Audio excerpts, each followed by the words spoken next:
안녕하십니까, 박사호입니다. 오늘은 블라디미르 푸틴의 리더십을 이해하기 위해 알아야 할 역사적인 한순간을 소개해 드리겠습니다. 철의 장막에 거치고 소련이 해체되면서 패전국이나 다름없는 나라로 떨어진 러시아를 강대국으로 다시 세우게 된 계기가 하나 있었습니다.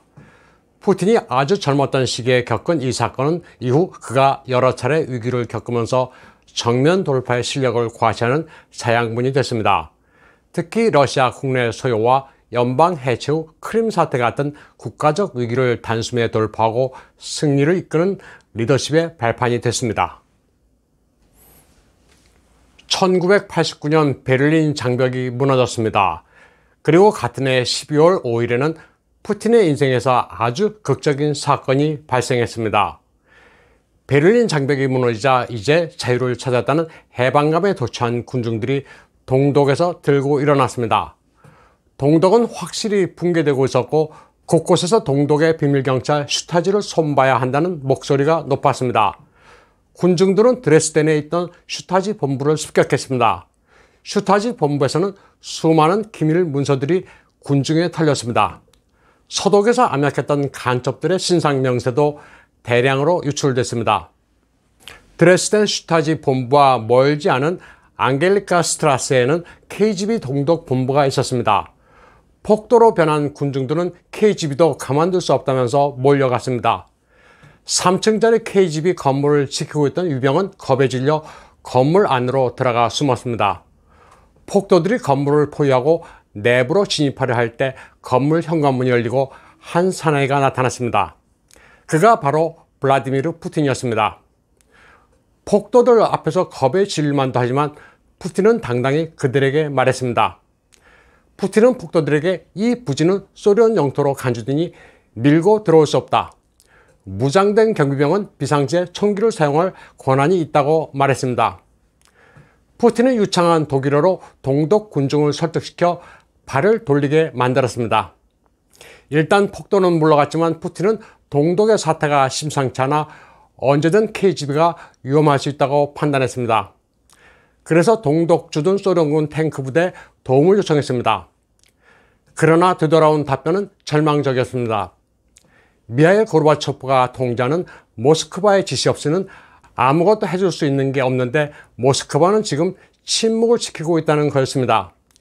푸틴이 인생에서 가장 충격을 받은 순간이었습니다. 소련 영토나 다름없는 KGB 건물이 위협받고 있는 마당에 본국이 이렇게까지 무력할 수 있나 하는 충격이었습니다. 모스크바는 침묵을 지키고 있다는 이 한마디에 푸틴은 화가 치밀면서도 무력감까지 느꼈습니다. 평소 동독 안에서 교류했던 소련군 고위층이 손 하나 까딱할 수 없다고 한 말에 내심 크게 분노했습니다. 당연히 탱크를 보내줄 것으로 알았습니다. 1989년에 침묵을 지켰던 모스크바는 푸틴이 대통령이 된 뒤로 더 이상 침묵하지 않고 있습니다. 블라디미르 푸틴 자체가 모스크바가 돼 당시의 굴욕을 아직도 가슴속에 품고 있기 때문입니다.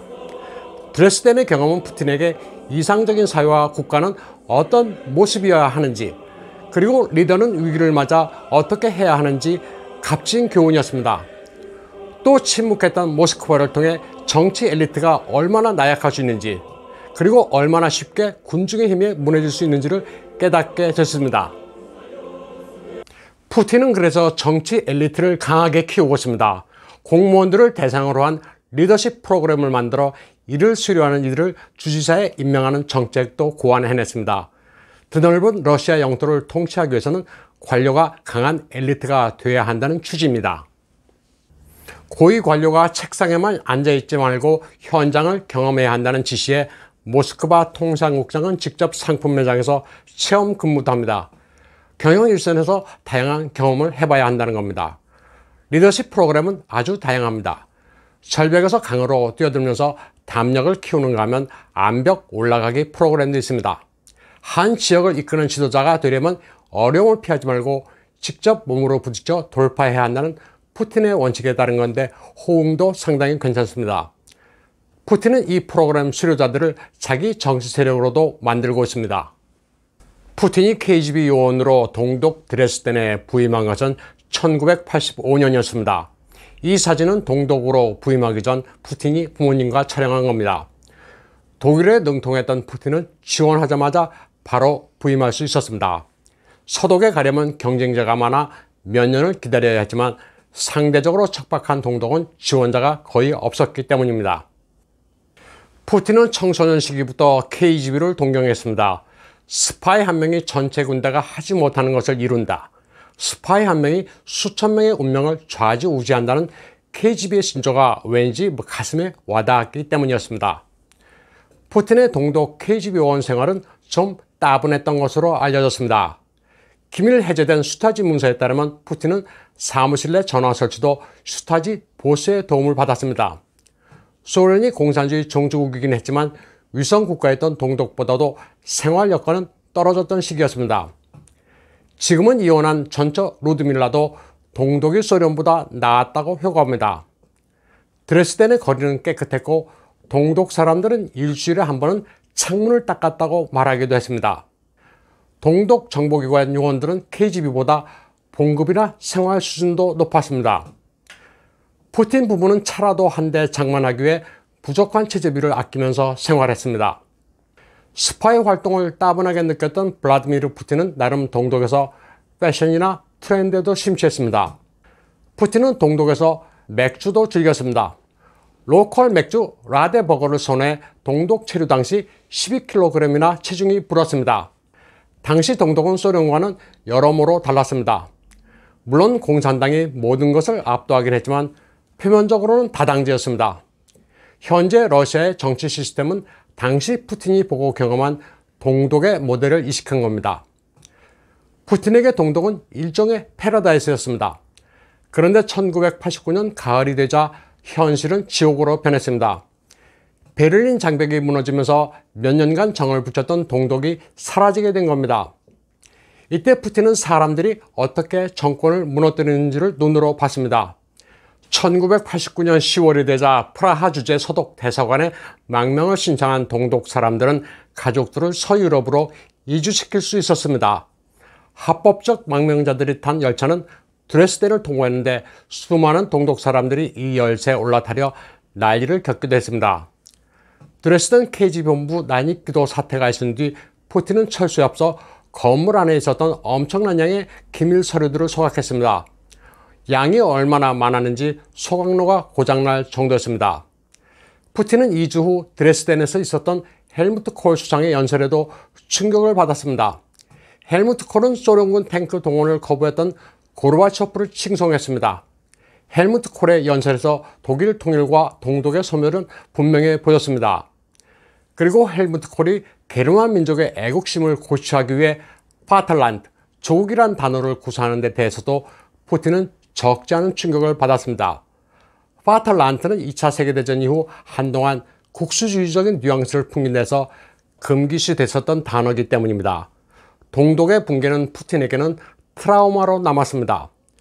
푸틴의 전처 루드밀라에 따르면 동독에서 교류했던 많은 슈타지 요원들은 이제 인생과 커리어가 끝장났다고 며칠을 통곡했습니다. 푸틴 사무실에 전화를 넣어줬던 슈타지 소장 호르스트 뱀도 폭도들에 의해 순환을 겪었고 이듬해 자살로 생을 마쳤습니다. 푸틴 부부는 레닌그라드로 귀국했습니다. 푸틴은 귀국 후 고르바초프가 소련을 어떻게 만들어놨는지를 느꼈습니다. KGB 요원이지만 쫓기도 귀국해 할 일도 없었습니다. 그는 이때 생계를 이어가기 위해 택시 운전사가 될 생각도 했습니다. 하지만 이내 마음을 고쳐먹고 새로운 캐리어를 쌓아나가기 시작했습니다. 드레스덴 시절 군과 정보기관 고위직들과 맺은 인간관계가 아주 끈끈했습니다. 드레스덴 커넥션 가운데 세르게이 체메조프라는 이는 러시아 방산 수출국을 거쳐 현재는 과학기술 개발을 지원하는 국가기관을 이끌고 있습니다. 니콜라이 토카레프는 석유 운송 국영회사 트란스니프트의 회장입니다. 또 동독 슈타지 장교로 인연을 맺었던 마티아스 바르닉은 노르트스트림의 이사를 맡고 있습니다. 푸틴은 드레스덴의 경험으로 우크라이나 위기를 잘 극복했습니다. 키예프 마이단 광장을 보고 드레스덴을 떠올렸을 겁니다. 푸틴은 우크라이나와의 갈등에도 불구하고 러시아계가 다스린 크림을 성공적으로 병합했습니다. 2019년 크림 병합 5주년 행사 때 푸틴 열기는 대단했습니다. 세바스토폴 러시아계 주민들이 우크라이나에서 벗어난 용기는 대조국 전쟁 당시 독일군을 물리친 영웅적인 서사와 같다는 감동적인 연설로 군중들을 격동시켰습니다. 푸틴의 연설은 간결한 문장 속에서 애국을 아주 효과적으로 강조해 심금을 울리는 맛이 있습니다. 푸틴은 서방의 제재에 굴하지 않고 크림을 러시아 연방에 편입시킴으로써 자존심도 세우고 흑해의 전략적 교두보도 확보했습니다. 푸틴은 크림 독립 사태 당시 우크라이나가 크림에 대한 전력 공급을 끊자 곧바로 발전소 건설을 지시하고 3년 만에 완공하도록 했습니다. 발전소 시찰 당시 당국은 전용 헬멧을 준비했지만 푸틴은 이를 쓰지 않았습니다. 물건이 떨어져 다칠 염려도 없는데 보여주기 식의 쇼는 안 한다는 것입니다. 이 발전소는 크림 내 공급을 충족하고도 남아 수출까지 합니다. 푸틴은 우주 개발에도 박차를 가하고 있습니다. 미국에서 일론 머스크가 화성 탐사 계획을 밝히자 여기에 질 수 없다면서 과학자들을 격려했습니다.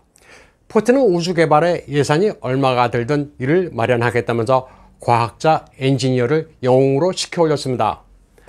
푸틴이 러시아에서 가장 대우하는 이들은 나라를 위해 헌신하는 군인들, 그리고 국가 경쟁력 제고에 필수적인 과학기술자들입니다. 드레스덴에서 겪었던 치욕을 러시아 역사에서 다시는 되풀이하지 않겠다는 각오를 줄곧 가지고 있습니다. 드레스덴 이후 푸틴의 모스크바는 침묵하지 않고 있습니다. 오늘 방송은 여기까지 하겠습니다. 시청해주신 여러분 감사합니다.